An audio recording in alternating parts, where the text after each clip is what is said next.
Bonjour à toutes et à tous et bienvenue pour la suite de nos aventures de Mage Knight sur ce Mage Knight contest en compagnie de Braevalar. Et oui, Braevalar qui a enfin trouvé cette cité bleue qui est plutôt bien entourée, je dirais. Mais il est à proximité également de sa forteresse qui va peut-être l'aider au cours de ce début de cette quatrième manche. Eh bien, cette quatrième manche également qui va se dérouler toujours de nuit, puisque la nuit perdure au cours de cette aventure. Et donc nous allons préparer, écoutez, la suite et révéler un petit peu les éléments qui vont nous attendre justement pour cette quatrième manche. Alors les unités d'élite, malheureusement les gardiens ni d'Altem ni les mages de glace ne pourront se joindre à nous. Les herboristes retournent également dans leur campement, tranquillement. Nos illusionnistes, eux, redeviennent disponibles. Nos gardes du thème, qui ont une bannière de protection exceptionnelle. Bien écoutez, je pense que nous allons les garder également de cette manière-là. On va conserver notre bannière de protection sur les gardes du thème. Donc ils ont +1 de défense. Et également une résistance de feu et de glace. Ensuite, ce qui était proposé par les monastères, malheureusement, va devoir être défaussé. Et puis ensuite, hop, nous avons le pouvoir des cristaux qui est ici, qui va rejoindre la réserve de Wolfhawk. L'offrande, c'est un cristal rouge qui va rejoindre la réserve de Wolfhawk.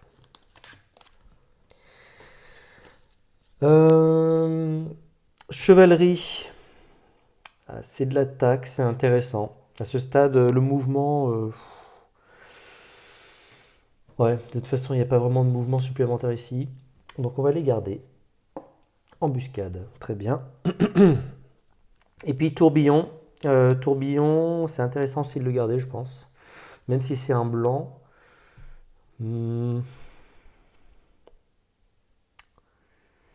À voir. Ouais, on va le garder.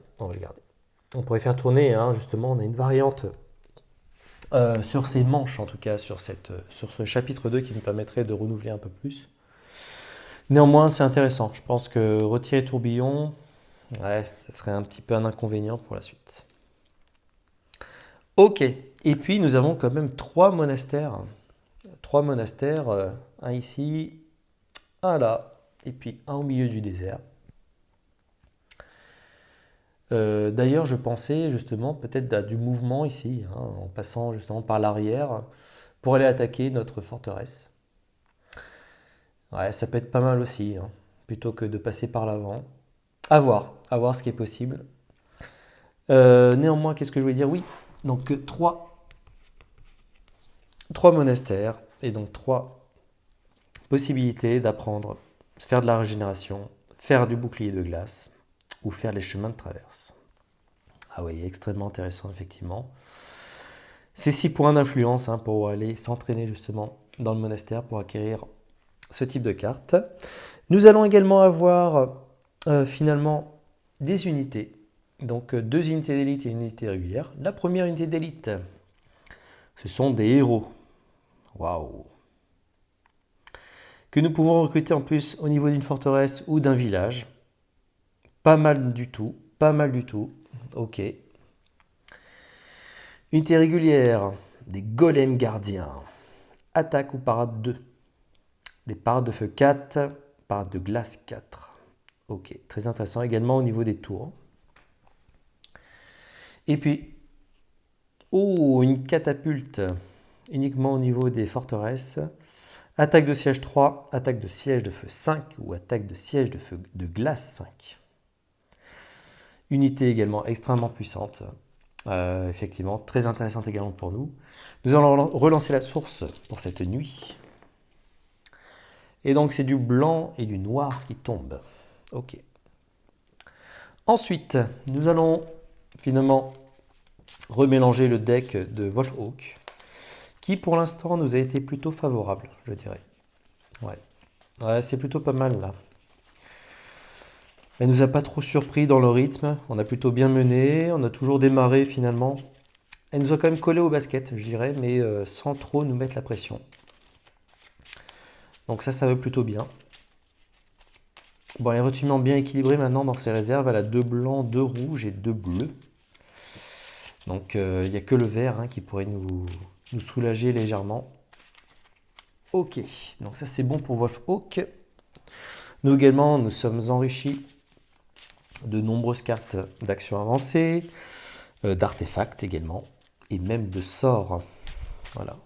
On a pu détruire nos draconiens, on a pu avoir tous les sites qui étaient nécessaires, nous avons aussi une réputation positive. Donc finalement, nous avons tout un tas de choses qui vont nous aider, malgré cette nuit là qui perdure et qui est très difficile.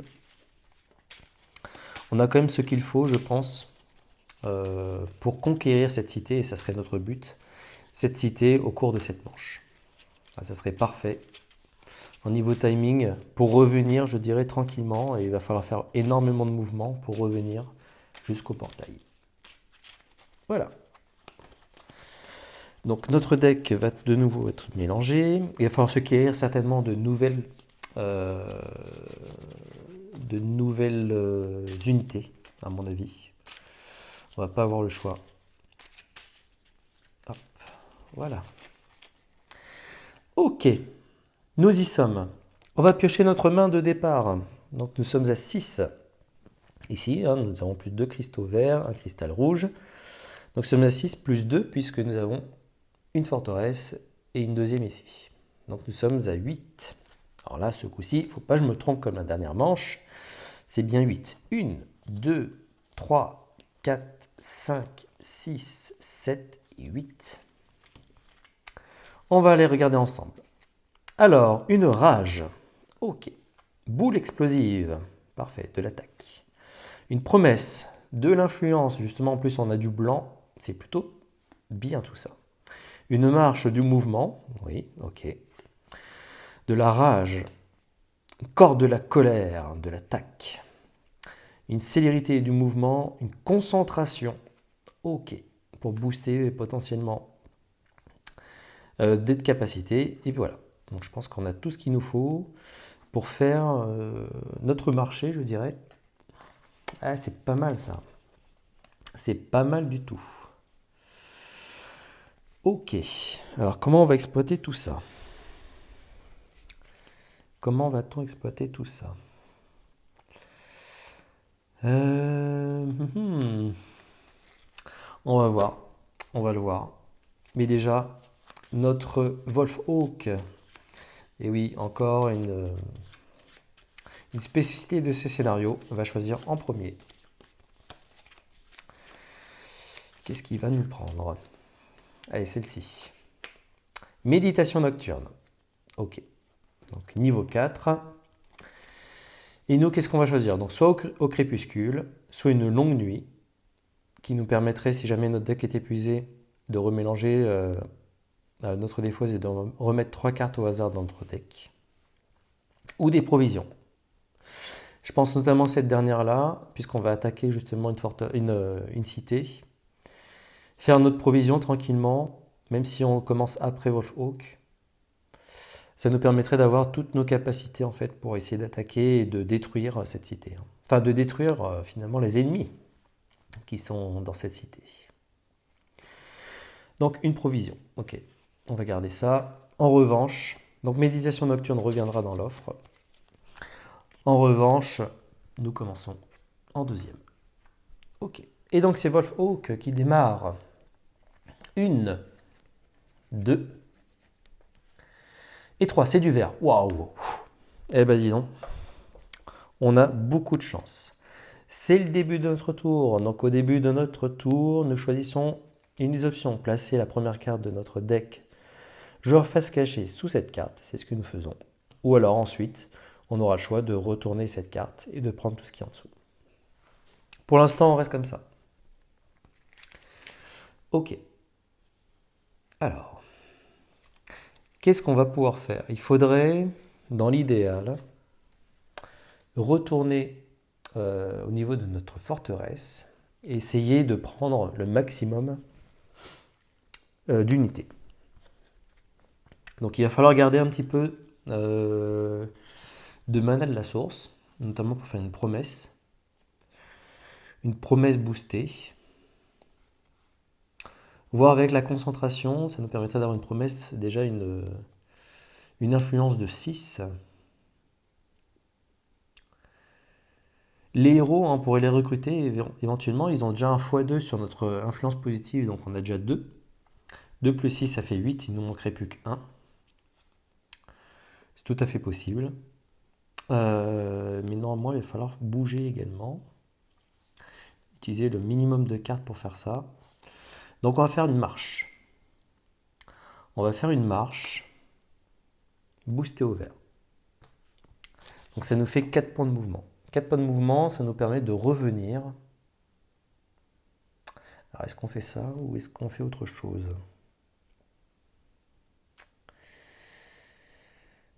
Ouais, parce qu'après ça nous coûte cher quand même en mouvement, ne serait-ce que pour venir ici.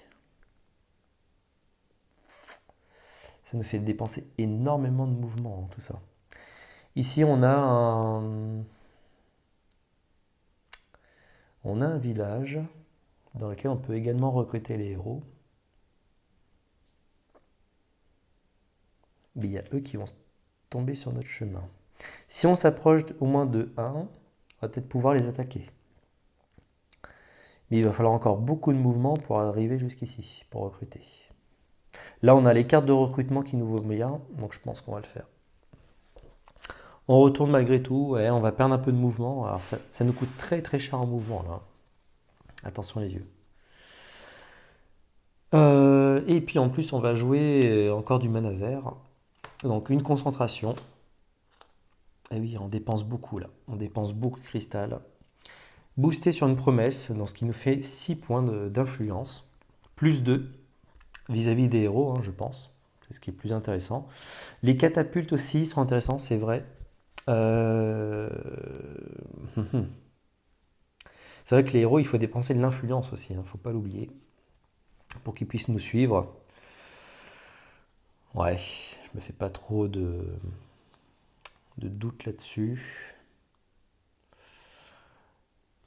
Donc j'ai dit quoi? 1, 2, 3, 4, 5, 6,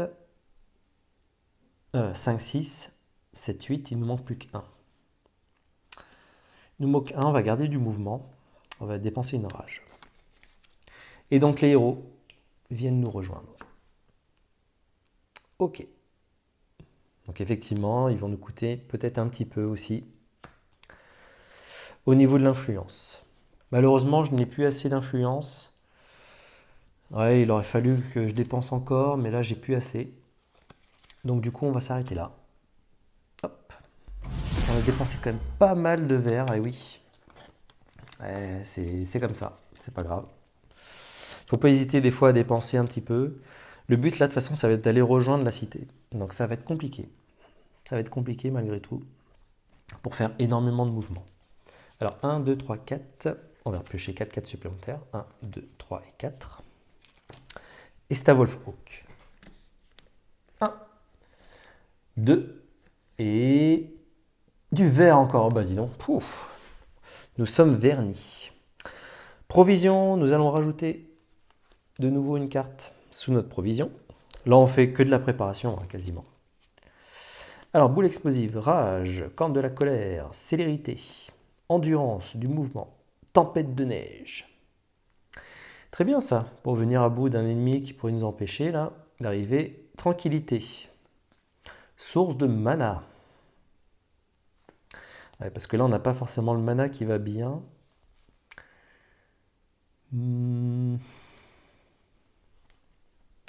Il nous faudrait du bleu en plus. Il nous faudrait du bleu.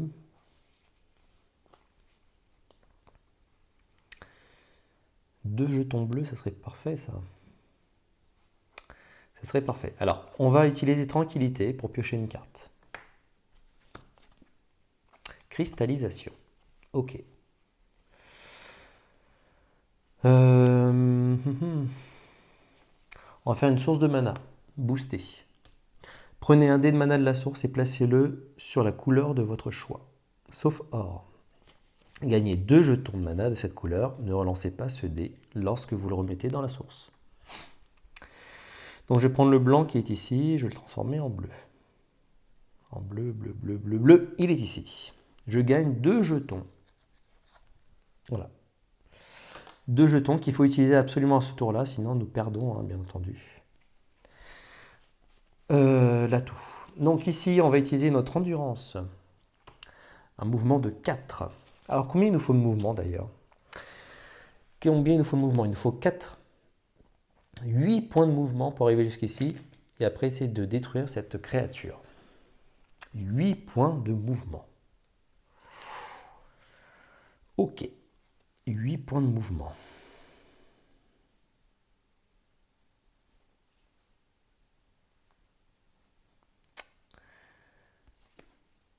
J'en ai déjà 4. Ici, je vais faire 5, 6.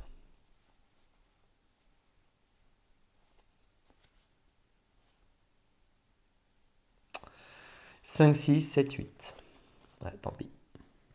Attendez, j'ai oublié aussi de remettre à disposition cette compétence-là qui pourrait nous être fort utile. Donc ici, voilà. Donc j'ai tous mes points de mouvement. Donc mes points de mouvement, c'est toujours 4, hein, je n'oublie pas, oui c'est bien ça. Donc ça fait 4 et 4, 8. Nous arrivons à proximité et nous allons défier ce cogneur orc. Et donc nous allons tenter, en tout cas, de le détruire le plus vite possible. Alors pour le détruire, ouais, tout simplement une petite tempête de neige. Donc nous allons faire une tempête de neige. Malheureusement, on ne pourra pas utiliser ça pour l'attaque. Mais je crains de toute façon, ce sont des unités magiques. Elles risquent d'avoir quand même des résistances. Ouais. Des résistances qui risquent de contrer notre effet de blizzard. Ouais, c'est un peu dommage. Est-ce que je peux pas faire autrement pour le détruire? Est-ce que je peux pas faire au moins autrement pour le détruire? Oui, mais c'est dommage parce que là en plus j'ai transformé du bleu exprès. Voyons voir. Ouais, non, je peux pas vraiment faire autrement là. Non, écoutez, on va le faire comme on l'avait prédit. On fait une petite tempête de neige et nous détruisons ce cogneur. Okay. Simple, efficace. Et donc il nous fait gagner un point de réputation supplémentaire et également 4 points de gloire. Ah, on arrive quasiment à un nouveau niveau. Ah, on n'est vraiment pas loin là. On est vraiment pas loin. Ok. Ça marche. On va rafraîchir tout ça. Bloc. On va relancer la source. Ah non, le bleu. Excusez-moi, il reste en bleu. Hop. En fait, on n'en rafraîchit qu'un seul. Et c'est du noir qui tombe. Peut-être pas mal ça. On a utilisé quand même pas mal de capacités là. Ouais, on va pas être en retard encore une fois hein, sur notre cher Wolfhawk.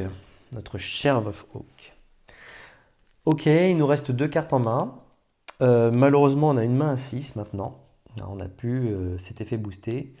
Et donc, on va piocher 4 cartes supplémentaires. Mais déjà, vous voyez, on arrive quasiment à la fin de notre deck. Est-ce qu'on l'exploite bien? J'espère, en tout cas. Je l'espère. Et donc, c'est notre Wolfhawk. 1, 2, 3. C'est du blanc. Et donc, elle accélère un petit peu. Ok. Bon, rien de dramatique pour le moment. Ça marche. Alors, c'est le début de notre tour. Écoutez, on va mettre encore sous provision pour ce tour-ci. On va essayer de s'approcher de toute façon de la cité. Donc, une boule explosive, une corne de la colère, une attaque de siège, bannière de la peur. Très utile pour que les ennemis n'attaquent pas lors de ce combat. Effectivement, on va le détruire. Je pense que c'est... Ouais, ça va être une clé, hein. C'est clair. Ça tombe bien, ça tombe très très bien. Ici, une falsification. Ah, pour nous faire un petit peu de mana. Oui, pourquoi pas. Pourquoi pas, il va nous en falloir. Il va nous falloir du mana blanc aussi. Je pense à ça. Ok, donc ça c'est plutôt bien. Une célérité, du mouvement, il nous faut du mouvement. Une boule écrasante, de l'attaque de siège, c'est très bien. Ok, bon, il nous manque un petit peu de mouvement encore, hein. La nuit, hein, malheureusement, la forêt c'est 5 points de mouvement, ce qui est toujours énorme. Ouais, 5 points de mouvement. Ça devient difficile hein, de se déplacer dans ces conditions. Comment va-t-on faire ça? Qu'est-ce qu'on va faire? Qu'est-ce qu'on va privilégier pendant ce tour-ci? Sachant qu'on est versatile hein, grâce à ça. On peut très bien transformer éventuellement de l'attaque en déplacement. Mais là, on a beaucoup de... Ouais, on a quand même pas mal de choses. Il n'y a que la célérité hein, qu'on peut éventuellement transformer en mouvement. Mais là, ça vaut pas vraiment le coup. Voyons voir. Qu'est-ce qu'on peut faire? On va faire une falsification. On va gagner 2 cristaux dans notre inventaire aux couleurs de 2 sorts différents. Et donc, on va prendre du vert et du blanc. Donc le blanc, hop, et le vert. Voilà. Là, on reprend un petit peu de cristaux. Ça peut toujours être utile. Il faudrait s'en approcher, mais s'en approcher voudrait dire que on va perdre un petit peu de nos capacités ici. Ça m'arrange pas du tout. On pourrait refaire du blanc et du rouge grâce à ça. On pourrait refaire du vert. De toute façon, on va pas avoir le choix, hein. Allez. Donc on va prendre du vert et on va prendre une blessure et prendre du rouge et du blanc. On va se gaver en cristal. Donc une blessure malheureusement. Ouais, ça pose un petit souci. Et donc qu'est-ce qu'on a dit? Du vert. Hop. Un vert supplémentaire. Et du blanc et du rouge. Un blanc supplémentaire. Et un rouge. Ok. Donc ça c'est au prix d'une blessure malheureusement. Et je pense qu'on a fait le tour. On a tout pris. Non, je vais utiliser ma capacité ici. Donc de prendre un cristal bleu et de me soigner d'un. Hop. Vous voyez, hein, on joue directement avec les capacités. Ça c'est une vraie force. Le fait d'avoir pris justement cette capacité de soin et de cristal. Donc nous ajoutons de plus un cristal bleu. Ok. On n'est pas si mal que ça là. Donc nous avons 3 cartes en main. Hop. On va pouvoir en piocher 3 supplémentaires. Et justement, ce sont les 3 qui sont ici. Pour arriver à 6. Hein. Voilà, nous avons une main à 6. Et donc c'est à Wolfhawk. Ah oui, cette manche là je pense qu'elle va être très rapide. Donc 1, 2, 3 rouges. Eh oui, il n'y a pas de miracle. Donc mine de rien elle accélère encore un petit peu. Donc il ne nous reste plus tant de tours que ça. Mais nous avons à avoir toutes nos capacités en main. Et en plus de ça, nous avons provision. Et donc là, nous avons exploité provision. Donc on retourne cette carte et on va prendre les dernières cartes qui nous restent. Donc là, on va avoir une main extrêmement conséquente pour arriver au bout de cette aventure, en tout cas à la prise de cette cité. Je pense qu'en une fois, on devrait y arriver. On a nos héros, on a nos gardes du thème, on a les illusionnistes, qui ne vont pas forcément nous être utiles d'ailleurs, sauf pour peut-être faire du cristal blanc. Mais voilà, c'est tout ce qui nous importe là, c'est qu'on a vraiment tout ce qu'il nous faut, je pense, pour faire un maximum d'attaque. On a une une métamorphose, pardon, pour pouvoir transformer éventuellement du mouvement supplémentaire qu'on n'aurait pas encore dépensé. On a de l'attaque supplémentaire, enfin, on a tout ce qu'il faut. Corne de la colère, bannière de la peur, célérité, de la menace. Et il nous faut de l'influence 2 justement pour utiliser nos héros. De l'improvisation, un déplacement supplémentaire pour pouvoir atteindre la cité. Tempête de mana. Ah, attendez, excusez-moi, j'ai oublié de relancer. C'est du bleu qui arrive. Hop. Il ne faut pas oublier de bien relancer. Tempête de mana. avec du blanc, hein, c'est extrêmement fort. Hein. Symbiose naturelle du mouvement, ça c'est parfait. Voix des druides, très très bien. Très très bien, c'est exactement ce qu'il nous faut également. Ok, donc le coût de mouvement d'un type de terrain est réduit de 1. Ok, ça nous va bien. Ça nous va bien parce que justement, ça veut faire que la forêt passe à 4 au lieu de 5. Une détermination, ça pourrait être du mouvement de 5, voire une attaque de 5. Vous voyez la puissance hein, que peut nous apporter Métamorphose, passer d'une parade de 5 à une attaque de 5 directement. Et il va nous falloir de l'attaque, hein. Ça c'est clair. Avec les unités qu'on va devoir attaquer, on a la bannière de la peur, sauf si les unités sont immunisées aux arcanes. Jusqu'à 3 ennemis n'attaquent pas lors de ce combat, là normalement, il n'y a aucun souci. Alors justement, j'hésite. Je vais regarder dans ce point de règle, excusez-moi. Alors, excusez-moi, j'ai bien fait de vérifier. Vu que ça inflige même des unités qui seraient immunisées aux arcanes, vu que ça impacte leur attaque directement, les ennemis n'attaquent pas lors de ce combat, eh bien ils ne sont pas immunisés à cet effet-là. Donc peu importe finalement, tout ce qu'il nous faut c'est de l'attaque. Conserver le maximum d'attaque, conserver notre influence, et simplement faire le mouvement nécessaire. On va devoir utiliser la voix des druides, ça c'est sûr. Ouais, ça c'est sûr. La voix des druides justement, pour réduire le mouvement, il nous faudra donc 4 points de mouvement et puis 2 supplémentaires. Tout simplement ici, je pense qu'on va utiliser ces mouvements-là. Donc on va faire voix des druides. 4 points de mouvement. Le coût de mouvement d'un type de terrain est réduit de 1 ce tour. Et donc nous allons nous approcher déjà. Donc on réduit de 1, il passe de 5 à 4. C'est parfait. Il ne faudra plus que 2 points de mouvement pour atteindre la cité. Nous sommes à proximité, si je ne me trompe pas, de nuit. Nous allons pouvoir voir ce qui est à l'intérieur, même de nuit. Et c'est une cité, hein, c'est bien plus grand que tout autre site que nous pouvons retrouver. Hop, attends, hop, je vais regarder ça. Cité, voilà. Alors, c'est un site fortifié, bien entendu. Une fois révélé, placé sur la case de la figurine cité de la couleur correspondante, mis à part dans cette partie où on a pu changer justement puisqu'on a eu la variante qui s'appelle, je le rappelle ici, c'est la variante cité aléatoire, voilà, qui était une variante optionnelle. Et donc, placer la carte cité correspondante de côté du plateau. Sur cette carte, placez face cachée le jeton ennemi indiqué sur la base de la figurine cité. Ces jetons se révèlent lorsqu'un joueur est adjacent à la cité, même de nuit. Et donc, c'est bien ça. Nous sommes adjacents à la cité bleue. Et donc, nous allons révéler finalement nos ennemis. Voilà. Alors, qu'est-ce que nous avons? Ouh, des gars. Comment ils s'appellent ceux-là? Des glaceurs, tout simplement. Ah, ils ont des effets destructeurs hein, quand ils attaquent, mais ils vont être complètement bloqués. Ah bah voilà, immunisés aux arcanes, des sorciers. Mais c'est pareil, ils n'ont pas de résistance physique, donc ça nous va bien.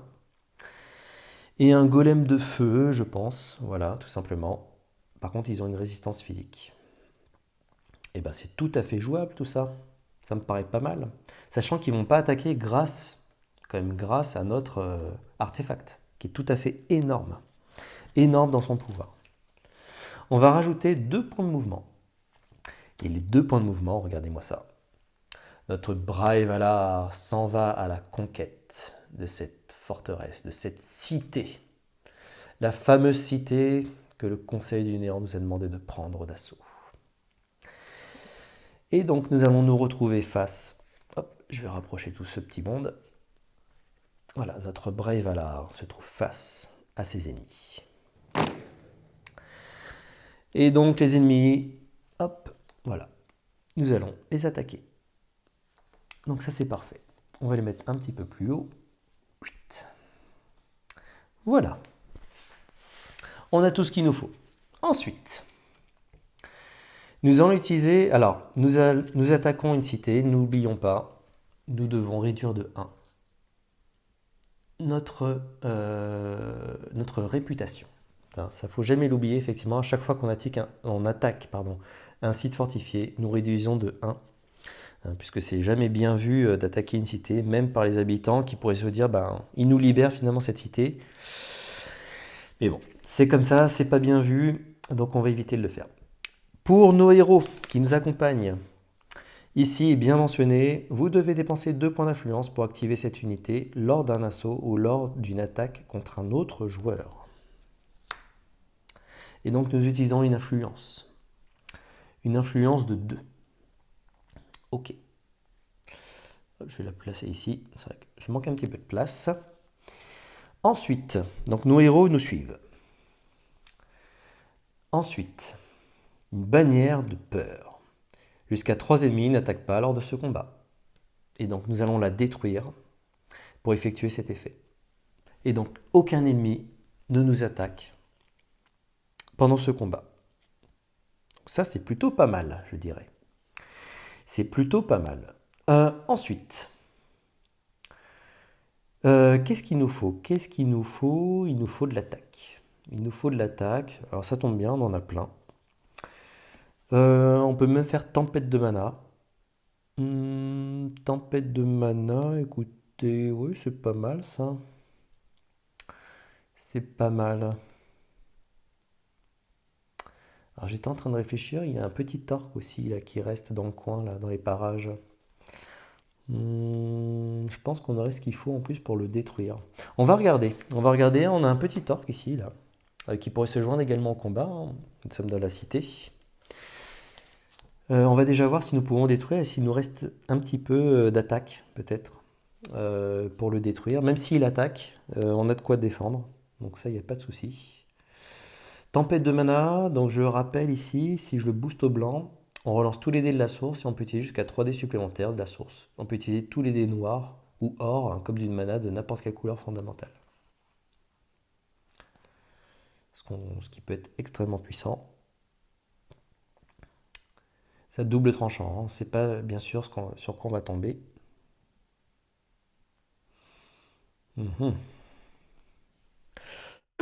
Pardon. Est-ce qu'on fait ça maintenant? Est-ce qu'on fait ça ou pas? Est-ce qu'on tente ou est-ce qu'on a suffisamment? Ah, il nous faut combien? Il nous faut 7 points d'attaque pour détruire cet ennemi. 7 points d'attaque, aucun souci. On les a grâce à nos héros. Voilà. 7 points d'attaque. Alors bien sûr, il faut utiliser un cristal, hein. Donc 7 points d'attaque. Donc eux, ils sont détruits. Ok. Ensuite,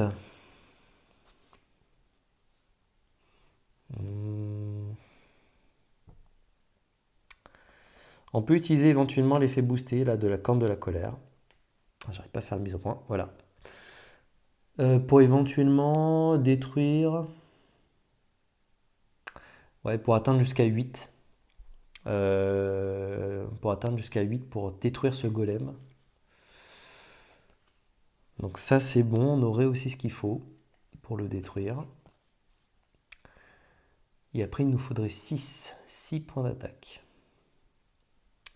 6 points d'attaque, on a ce qu'il faut encore une fois.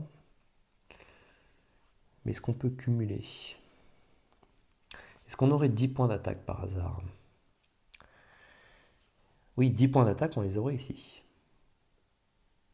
Mais mine de rien, il faut quand même se débarrasser de ces monstres-là. Pas facile. On va faire une corne de la colère.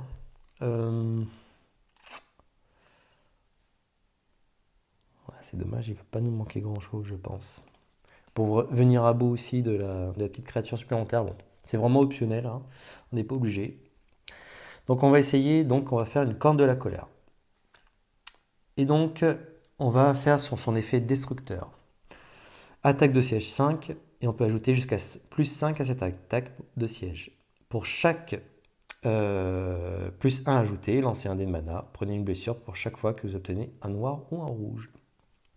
Donc on va faire 5 et on va lancer 3 fois. Alors je vais prendre celui-ci, hop. Alors 5 plus 1, c'est un noir, je prends une blessure, malheureusement. Hop. Donc on a 6, on va rajouter 1, c'est encore un noir. Bah, décidément, je reprends une blessure. Donc 5, 6, 7. Donc je refais une troisième fois pour arriver à 8. C'est un vert. Ok. Et donc nous arrivons à une attaque de siège 8. Voilà. Eh bien écoutez, il est également détruit. Intégralement.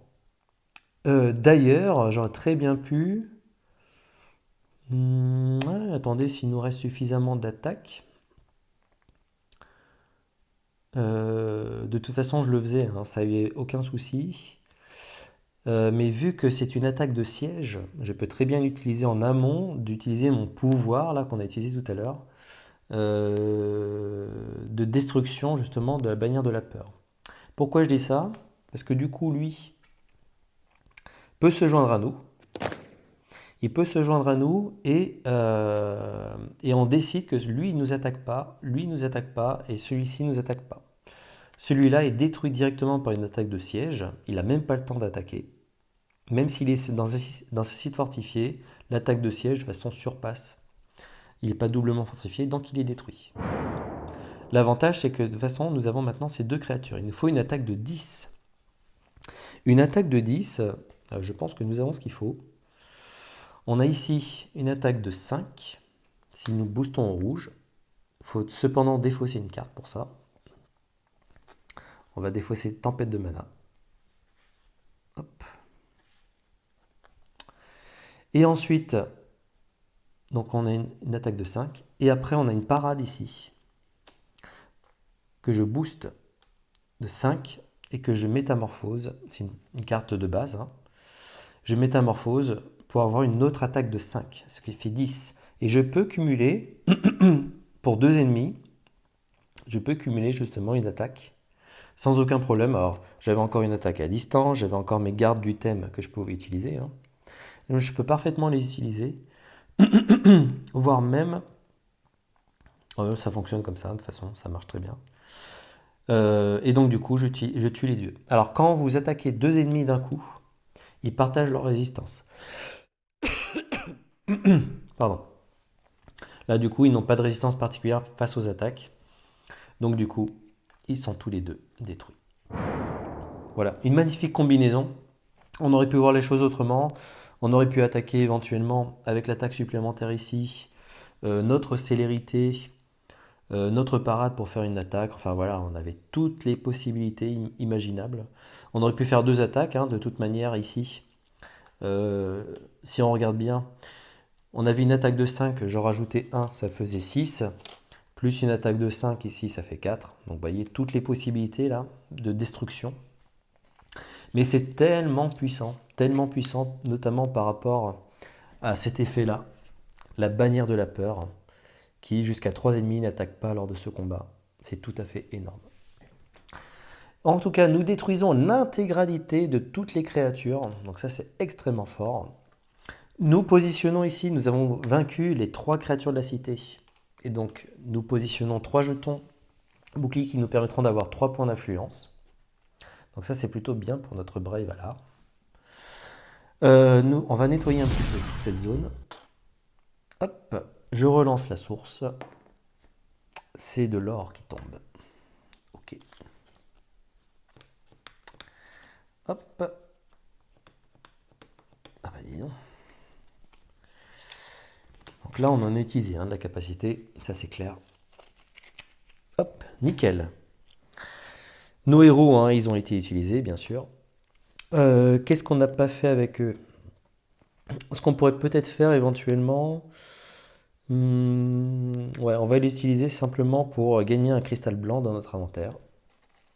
Donc je vais rajouter ici un cristal blanc. Voilà. Ensuite, on va faire le compte. C'était une créature errante. Alors attendez, je rétablis tout ça. Donc elle, c'était une créature errante. Donc elle nous octroie un point de réputation. Et puis 3 points de gloire. C'est plutôt pas mal ça. 1, 2, 3. Vous voyez, on monte encore d'un niveau. Ensuite, celle-ci. Alors, cumuler, hop, mise au point. Donc ça fait 10, 17 points de gloire supplémentaire. Ah, c'est énorme. 17 points de gloire. Hop. Alors, 17, donc déjà 10 ici, plus 7. 1, 2, 3, 4, 5, 6 et 7. Ok. Donc là, on a monté même de 2 niveaux. Vous imaginez quand même. 2 niveaux pour un tour, pour une attaque. Hop.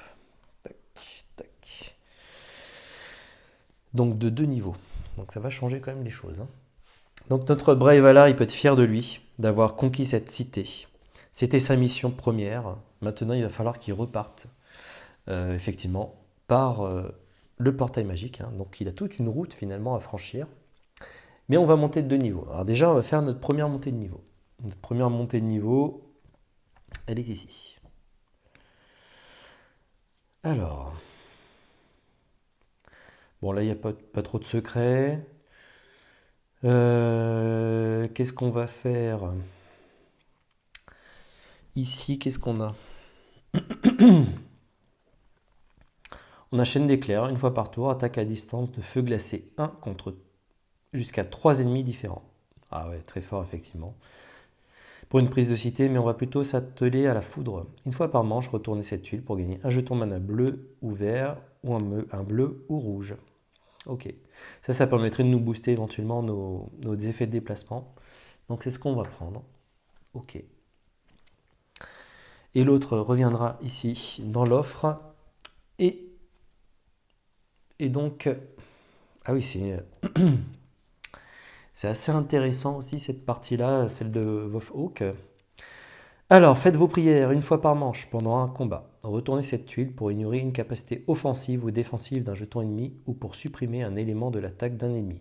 Feu et glace devient physique, feu glacé devient feu ou glace. Ne peut pas être utilisé contre les ennemis immunisés aux arcades. Ok. Ah ouais, très très puissant effectivement. Ok. Ici, de toute façon, dans Mage Knight, à chaque fois, vous avez ce sentiment de puissance qui est tout à fait énorme. Vu que nous avons sélectionné en tout cas une de nos compétences, on va pouvoir se guérir. Je pense que je vais aller directement en fait sur des capacités de mouvement qui nous permet ici de faire du mouvement, notamment du mouvement 4 pour faire une embuscade. Donc non, c'est très bien, il nous faut du mouvement, il va falloir nous déplacer rapidement. Donc on va prendre du mouvement. Ensuite, donc l'offre voilà, va être renouvelée, ce sera décomposition. Et puis, qu'est-ce que j'ai oublié? Donc, deuxième niveau, c'est assez incroyable. Hop, on passe donc d'une main de 6 à 7. Et donc, on a encore un jeton de commandement. Alors, on a 2 jetons de commandement qui sont inutilisés, mais c'est pas bien grave. C'est pas bien grave. De toute façon, là maintenant, on va faire le maximum pour avancer. Malgré nos 2 blessures, hein. Ça va pas trop nous poser de problème. Ok. C'est à Wolfhawk qui va peut-être terminer son tour tranquillement. 1, 2 et 3. Voilà. De toute façon, nous avons toute notre main ici. Et donc, on va jouer notre main. On va jouer notre main. Et on va faire le maximum de mouvement. Voilà, tout simplement. Maximum de mouvement. Alors, combien il nous faut? De toute façon, tous les terrains où on est, là, c'est du marais ici, c'est du 5. Forêt la nuit, c'est 5. Après, je dirais c'est un peu plus simple. Et donc ici, on a 4 points de mouvement, plus 2, donc ça fait 6. Il nous faudrait presque 7. Et je pense que 7, on l'a également. On l'a également. Donc déjà, embuscade. Hop. Jeton de mana. Attendez, oulala, oui, on va faire encore plus simple. On va exploiter notre nouvelle compétence. Donc c'est du bleu. Non, du vert. On va prendre du vert. Hop. Oui, utilisons notre compétence. Comme ça évitera d'utiliser notre source de cristal. Alors ici, on va prendre du vert et un bleu. Peu importe, sur la deuxième, on ne va pas forcément l'utiliser. Mais on va booster embuscade. Embuscade tout simplement pour son effet de 4 points de mouvement. Et enfin, on a célérité. Alors, célérité, est-ce que... mouvement d'attaque ou de parade. Carte d'action basique, générant une valeur fixe de mouvement d'attaque ou de parade, génère à la place l'un des deux autres types. Ça, malgré tout, ça reste de l'attaque. Je pense que c'est tout à fait jouable. Je vois pas en quoi ça ne le serait pas ici. Et donc, nous allons booster notre célérité. Et nous allons la métamorphoser en mouvement. Et donc, ce qui nous fait 7 points de mouvement. Et donc, notre Brave Valar sort fièrement de cette cité, fait 5 et 2. 5 et 2, ce qui fait 7. Voilà. Et donc, nous terminons justement cette quatrième manche. Vous voyez, là, on est vraiment sur la fin finalement. Ça va juste nous déterminer, vu qu'on nous avons fait finalement tous les prérequis qui étaient nécessaires justement pour ce scénario. Nous avons déjà atteint notre cible qui était tout simplement conquérir la cité et revenir au portail avant la fin de la 5e manche. Et nous allons nous diriger de toute façon vers cette 5e manche. Et enfin, donc, il a fallu marquer de nos boucliers justement 5 sites aventures ou fortifiés, ce qui est exactement notre cas. Là, on a tout ce qu'il nous faut. Donc, quand on regarde le bilan, on a 1, 2, 3, 4, 5. Donc, on a exactement ce qu'il nous faut. 1, 2, 3, 4, 5. Ouais, exactement ça. Les draconiens, on en a vaincu suffisamment, donc il nous fallait 3 draconiens et on en a battu 3 exactement. Donc ça c'est parfait. Ce qui fait partie d'ailleurs d'un des prérequis. Et on doit terminer avec une réputation positive. Et là nous sommes déjà à +2. C'est pas mal, donc on va juste retourner tout simplement. Voilà, sur la fin. Il nous reste 2 blessures en main, c'est pas bien grave. Mais on aura tout utilisé. Et voilà. Et donc, en tout cas, eh bien écoutez, c'est la fin en tout cas de cette 4e manche. Nous dirigeons tout simplement vers la 5e manche, qui va être peut-être de courte durée, mais ça nous permet de faire le bilan justement de ce scénario qui est proposé. Donc voilà, en tout cas, je vous dis à très vite pour la suite de cette aventure. Ciao!